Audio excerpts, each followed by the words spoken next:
आप सभी भक्तों का मेरे YouTube चैनल राधे कृष्ण में हार्दिक स्वागत। दिन मंगलवार, तारीख 2 जुलाई 2024। योगिनी एकादशी व्रत कथा, आरती और पारण समय। जय श्री हरि विष्णु भगवान की जय। जय लक्ष्मी नारायण भगवान की जय। योगिनी एकादशी का व्रत रखने से व्यक्ति को रोगों से मुक्ति मिलती है। साथ ही योगिनी एकादशी के दिन कथा का पाठ करना जरूरी होता है, वरना व्रत का फल अधूरा ही मिलता है। आइए जानते हैं योगिनी एकादशी की व्रत कथा। युधिष्ठिर ने पूछा, वासुदेव, आषाढ़ मास के कृष्ण पक्ष की जो एकादशी है उसका नाम क्या है? कृपया उसका वर्णन कीजिए।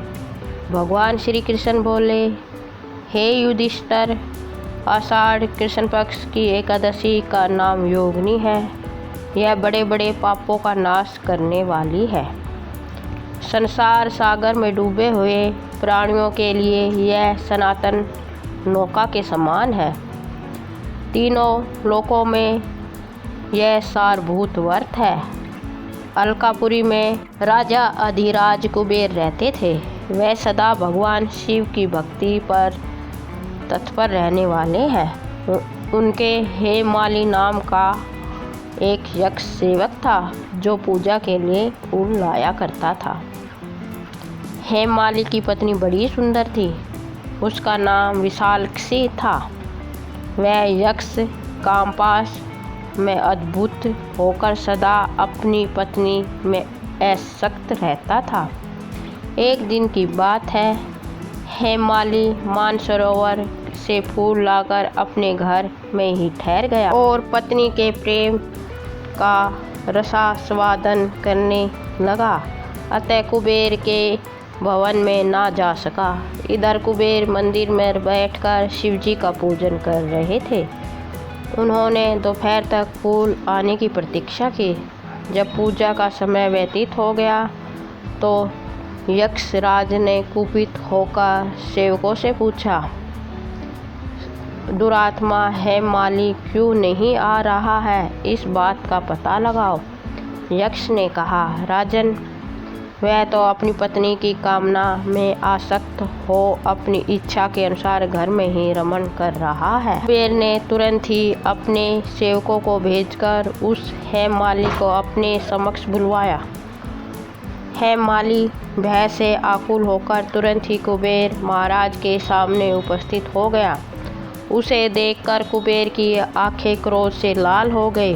वह बोले, ओ पापी, ओ दुष्ट, ओ दुराचारी, तूने भगवान की अवहेलना की है। अतः क्रोध से युक्त और अपनी उस प्रियतमा से युक्त होकर इस स्थान से भ्रष्ट होकर अन्यत्र चला जा। कुबेर के ऐसा कहने पर वह उस स्थान से नीचे गिर गया। उस समय उसके हृदय में महान दुख हो रहा था। कोढ़ों से सारा शरीर पीड़ित था, परंतु शिव पूजा के प्रभाव से उसकी स्मरण शक्ति लुप्त नहीं होती थी। पातक से दबा होने पर भी वह अपने पूर्व कर्म को याद रखता था। तदनंतर इधर उधर घूमता हुआ वह पर्वतों में श्रेष्ठ मेरुगिरी के शिखर पर गया। वहाँ उसे तपस्या के पुंज मुनिवर मार्कंडेय जी का दर्शन हुआ। पाप कर्मा यक्ष ने दूर से ही मुनि के चरणों में प्रणाम किया। मुनिवर मार्कंडेय ने उसे भय से कांपते देखकर परोपकार की इच्छा से निकट बुलाकर कहा, तुझे कोढ़ के रोग ने कैसे दबा लिया है? तू क्यों इतना अधिक निंदनीय जान पड़ता है? यक्ष बोला, मैं महाराज कुबेर का अनुचर हूँ। प्रतिदिन भगवान शिवजी की पूजा के लिए मानसरोवर से कमल पुष्प लाकर कुबेर के भवन में पहुँचाना मेरा कर्म था। लेकिन एक दिन पत्नी के साथ रमण करते हुए मुझे समय का ज्ञान न रहा। पुष्प ले जाने में विलम्ब हो गया। इससे कुबेर महाराज ने क्रोधित होकर श्राप दे दिया और मैं क्रोध से पीड़ित पत्नी के वियोग से दुखी होकर दर दर भटक रहा हूँ। आज किसी पुण्य कर्म से मैं आज आपके समक्ष उपस्थित हुआ हूँ। ऋषियों का स्वभाव दयालु और परोपकार वाला होता है।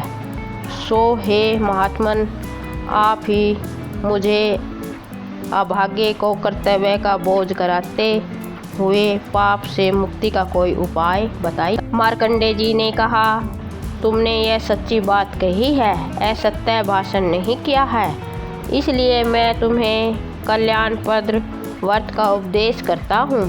तुम आषाढ़ के कृष्ण पक्ष की योगिनी एकादशी का व्रत करो।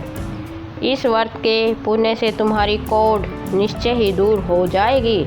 भगवान श्री कृष्ण कहते हैं, ऋषि के ऐसे वचन सुनकर हेमाली दंड की भांति मुनि के चरणों में पड़ गया।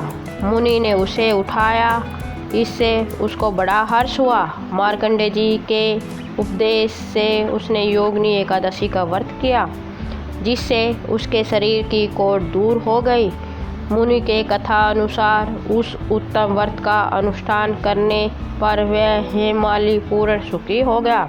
हे व्यक्ति श्रेष्ठ, यह योगिनी का व्रत ऐसा ही बताया गया है, जो 88,000 ब्राह्मणों को भोजन कराता है, उसके समान ही फल उस मनुष्य को भी मिलता है जो योगिनी एकादशी का व्रत करता है।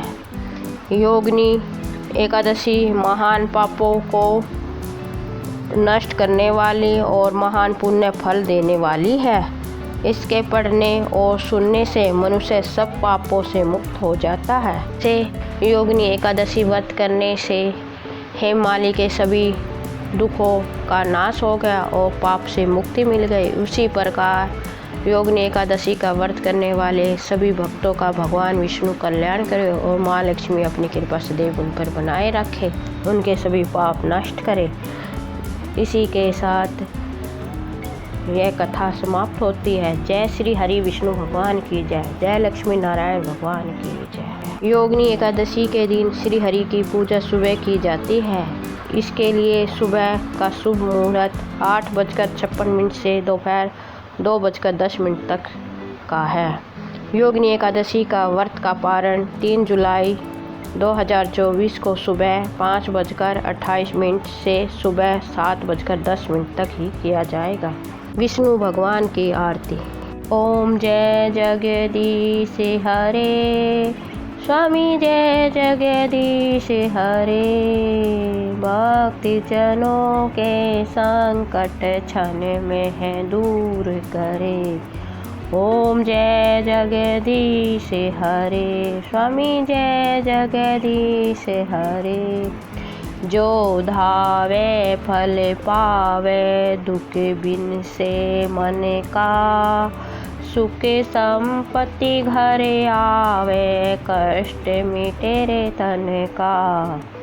ओम जय जगदीश हरे, स्वामी जय जगदीश हरे, माते पिता तुम मेरे, शरण गहूँ मैं किसकी, तुम्हें बिन और ना दूजा, आस करूँ मैं किसे की।